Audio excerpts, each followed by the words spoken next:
These are the brand new Flex Zooms from Canon. This is a CineD Gear News video, supported by B&H and CVP. Hey everybody, Grant Sheldon here. We're on the show floor at NAB 2023, and I'm joined by Ryan from Canon. Ryan, we have two new Flex Zooms. I previously have filmed with the full frame coverage Flex Zooms, but really to break them up by Super 35 coverage and full frame is a bit of a misnomer because there's a little bit of interchangeable to this. So let's dive right in. What zoom is behind me right here? Right, so now we're looking at the Super 35 versions of the Flex Zoom. That's what the Flex is that we can actually swap them between full frame and Super 35, as well as swap between EF and PL mounts. And for the first time on our cinema zooms, all this can be done by the user without having to send it into a factory service center. Very cool. Now, the ability to swap mounts and full frame coverage by the user, does that come with the kit? Do you know what I mean? Do you get the zoom plus that ability? No, the zooms are all available individually. So we have 4 of the zooms now, and then each zoom has its own relay kit. The mounts are just EF or PL. So they're all sold separately, but they're available individually as a set of 4, or you can swap them from one to the other. Okay. Got it. And how long a process is that really? I mean, are you diving a little shims? What are you up to when you do that? I mean, the mount is about 20 screws, and you need 3 different size tools to do it. But it's fairly simple. We actually have videos explaining it, and we're working on more documentation as far as the relay swaps as well. So we say experienced users can do it. This isn't something where just anybody can get into it, but it is the first time we haven't needed to send it into a factory service center. So you're not going to void any warranties or anything like that. Got it. It's a modification that was intended. It also sounds like something maybe I don't want to do like on a beach or like in a dusty environment. I mean, 100%. Yeah, this is a bench type of deal. There is some optical centering and things like that needs to be done. So. Got it. Well, tell me a little bit about the 2 new zooms then. I see we have a 14 to 35 behind us. Right. The 14 to 35 is the wide angle, and then we have a 31.5 to 95 is the more telephoto model. And both of these are, just like the full frame counterparts, are 8K resolution edge to edge, as well as really fast T-stops. The full frames are T2.4s. These are 1.7s all the way through the zoom range. Now, that brings up an interesting question.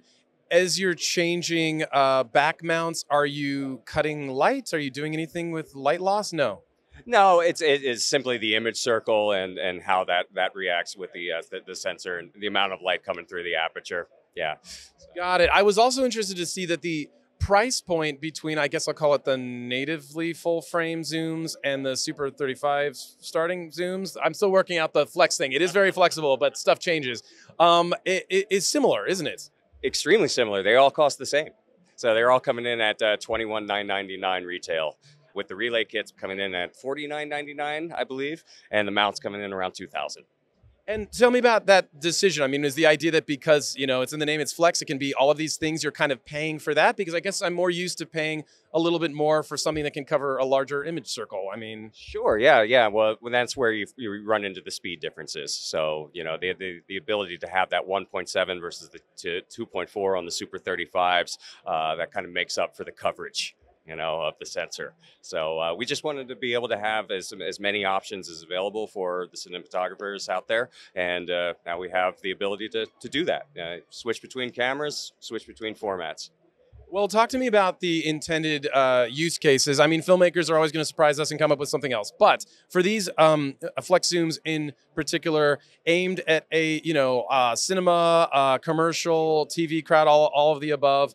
And I mean, can you connect servos? I don't know. Tell me about what can you do with these? Because you have a lot of servos on your Zooms. So yeah. So these are full manual lenses. So they are more on the cinema side of things, high-end production.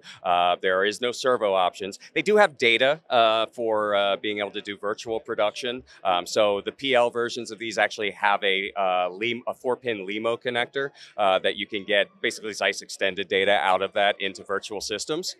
So they can be utilized for virtual production. They could be utilized for for sports broadcasting. We've seen a lot of 8K region of interest style cameras coming out for sports, and these lenses with the 8K resolution pair beautifully with that. So they definitely are, once again, flexible for all sorts of applications. Got it. And in terms of character, I mean, are these meant to match any of your primes? Obviously, not probably the CineD series, but your standard. Yeah, I see you nodding. Yeah, absolutely. All of our cinema lenses are coated warmer, and they are matched across the entire line. So while the CineDs have a little bit of a different look when wide open, you know, that kind of softer, you know, Vintagey. Yeah, they still are color balanced the same way. So all the way through, from the CineDs to the CineDs to the Zooms, the servos, all of them are color matched. Very cool. Well, look, we have price point. They're all the same for all four, and then availability. Availability, well, obviously the full frames are out. You shot with them. And the Super 35s, the wide angle here, the 14 to 35 is going to be around, I would say, June timeframe, summer timeframe. And then with the telephoto following more in the fall. Okay. Well, Ryan, let's leave it there. Thank you so much. Enjoy the rest of your NAB. Thank you. You too. Appreciate it. Okay, that's it for us here at the Canon booth at NAB 2023. Don't forget to hit like and subscribe, and stay tuned right here for more continuing coverage from the show. Thanks, everybody.